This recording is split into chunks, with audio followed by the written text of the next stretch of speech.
Good evening. My name is Christine Boutsikaris. I'm being filmed tonight to tell you about the most controversial story in the history of rock and roll. The stealing of James Damiano's songs by Bob Dylan.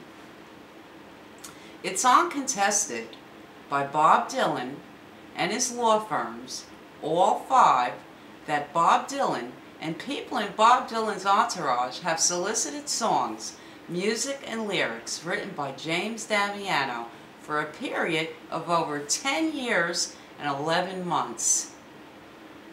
The irony of this situation is the epitome of hypocrisy, where, as while Bob Dylan accepted President Obama's Presidential Medal of Freedom Award, Bob Dylan, was utilizing a federal gag order on plaintiff James Damiano.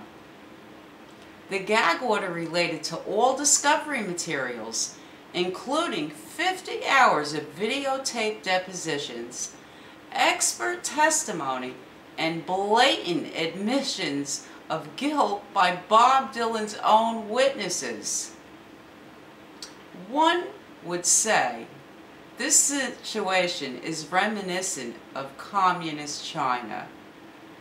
This gag order was granted to Mr. Bob Dylan by Federal District Judge Joel B. Rosen and enforced by Federal District Judge Jerome B. Simandl, who has recently been promoted to Chief District Judge.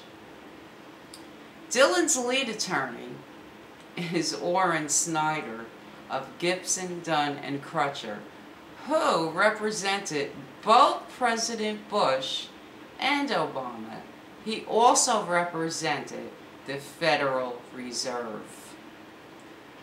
For those of you who believe that this issue is not of any importance to our country and the liberty of our citizens, I'd like to say that I was one of Bob Dylan's biggest fans and followed his career my entire life.